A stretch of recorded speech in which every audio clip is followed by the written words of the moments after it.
Welcome to a week from Thursday on Saturn News. Today's date is January 11th, 2024. We're back after a cosmic hiatus, and we're more thrilled than ever to embark on another journey through the world of geopolitics.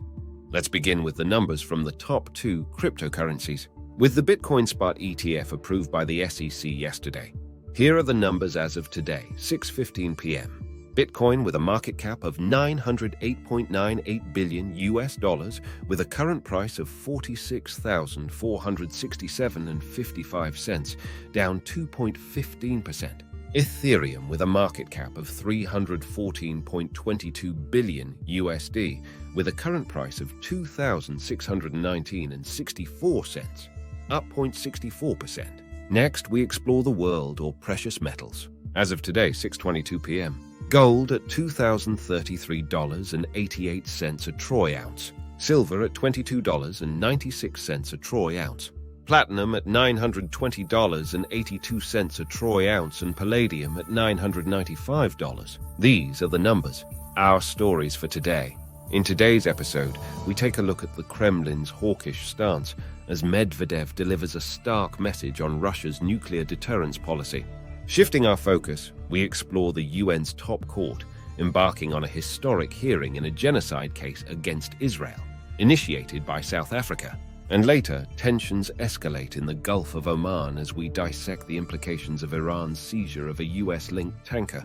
Stay tuned for an insightful journey into the heart of international events. Let's start the show. Former Russian President Dmitry Medvedev, now a key ally of President Vladimir Putin, has issued a stern warning.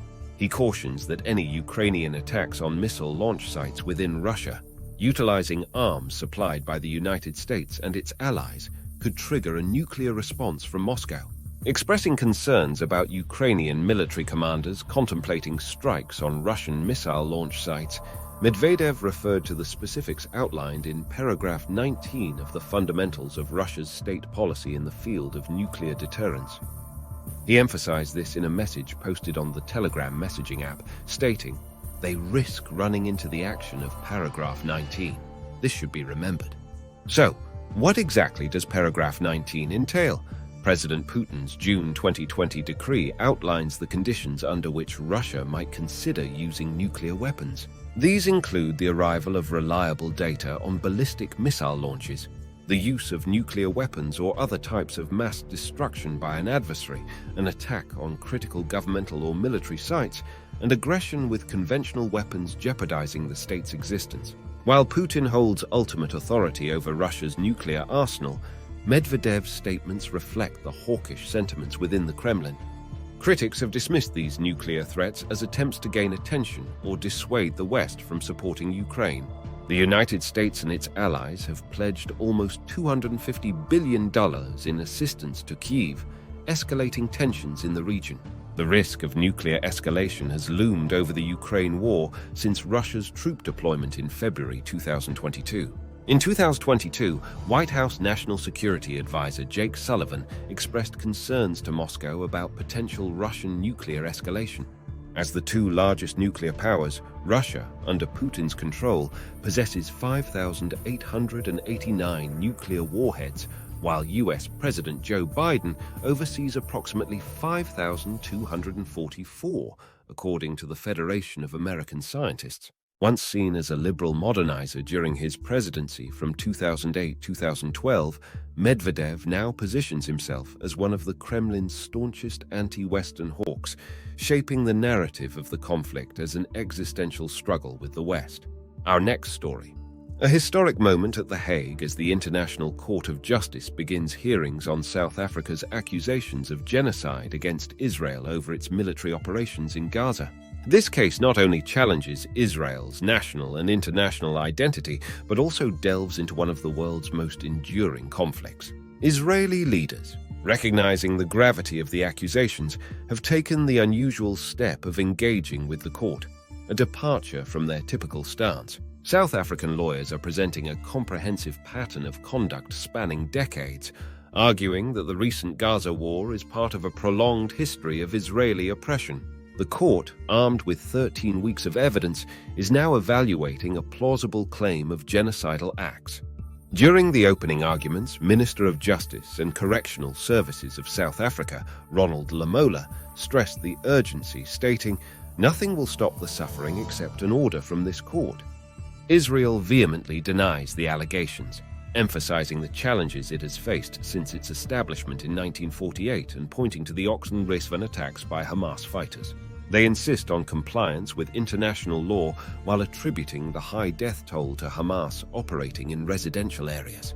Let's take a look at remarks from the Prime Minister of Israel. I want to make a few points absolutely clear. Israel has no intention of permanently occupying Gaza or displacing its civilian population. Israel is fighting Hamas terrorists, not the Palestinian population, and we are doing so in full compliance with international law. The IDF is doing its utmost to minimize civilian casualties, while Hamas is doing its utmost to maximize them by using Palestinian civilians as human shields. The IDF urges Palestinian civilians to leave war zones by disseminating leaflets, making phone calls, providing safe passage corridors, while Hamas prevents Palestinians from leaving at gunpoint, and often with gunfire. Our goal is to rid Gaza of Hamas terrorists and free our hostages. Once this is achieved, Gaza can be demilitarized and de-radicalized, thereby creating a possibility for a better future for Israel and Palestinians alike. The case has drawn pro-Israeli and pro-Palestinian protesters outside the court, reflecting the global attention on this pivotal moment. The outcome, though considered binding, raises questions about Israel's compliance and potential UN sanctions.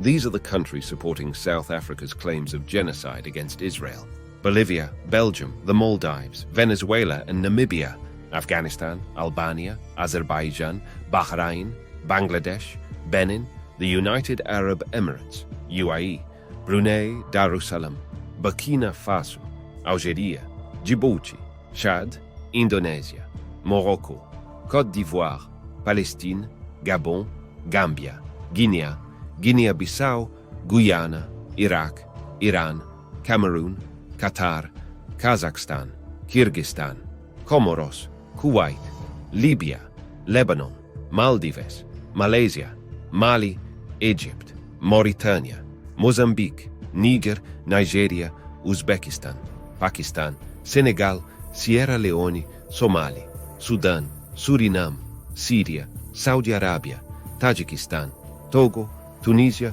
Turkey, Turkmenistan, Uganda, Oman, Jordan and Yemen. The countries denying claims of genocide and supporting Israel, United States and the United Kingdom. As the case unfolds, the world awaits a decision on South Africa's plea for preliminary orders. The broader implications of this dispute could shape international perspectives on one of the most enduring conflicts of our time. Israel carries out its arguments tomorrow on the second day at The Hague. Our last and final story. We sail into the troubled waters of the Gulf of Oman. Iran's recent seizure of a US-linked tanker has ignited a crisis that ripples through the region. Maritime security, geopolitical tensions, and the responses from involved parties will be under our spotlight as we dissect the events leading up to this critical moment. The Iranian Navy has captured a US-linked oil tanker in the Gulf of Oman, escalating a long-standing dispute over an American court order that seized Iranian oil from the same tanker in Texas a year ago. The seizure adds to growing concerns about freedom of navigation in the region, fueled by repeated Houthi rebel attacks in the Red Sea. The Houthis attacks, aimed at disrupting the Israeli economy and naval forces, have prompted the possibility of a joint US-UK attack on Houthi military installations in Yemen, and as of now, we have breaking news. The United States and Britain have carried out attacks on the Houthis. Despite Iran's alleged support for the Houthis, the seizure of the St. Nicholas tanker is not directly related to these attacks. The vessel, originally named Suez Rajan, was carrying Iraqi oil to Turkey when it was intercepted by 6 masked soldiers. The tanker's renaming followed a court case in which 980,000 tons of Iranian oil were unloaded in Texas last September. The U.S. District Court found the ship's owners guilty of allowing sanctioned Iranian oil on board. Facing charges of trading in sanctioned goods, the owners paid a fine of over $2.5 million. Iran, seeking retribution, seized the ship.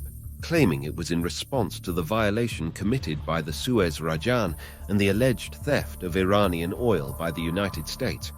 As tensions rise in the Gulf, the ride or die, the Ghazan defenders, the Houthi, their negotiator Mohammed Abdul Salam, stated that the Red Sea attacks would not impact ongoing peace talks with Saudi Arabia. Meanwhile, US-allied Gulf and Arab states, including Saudi Arabia, urge a ceasefire in Gaza to prevent the conflict from spreading. The Houthis, pressing for a ceasefire, view the UN Security Council resolution as influenced by a US veto, compelling them to defend Palestinians in Gaza through attacks on Israeli shipping. This concludes our first week from Thursday of 2024. As we wrap up another enlightening episode, we want to leave you with a timeless reminder. In a world often marked by geopolitical complexities and challenges, let us not forget the universal values that bind us together: love and peace. In the realm of international relations, let's remember that amid strategic maneuvers and geopolitical intricacies, the essence of a better world lies in a simple yet profound truth. All we need is love. Love for our neighbors, our communities, and our fellow global citizens.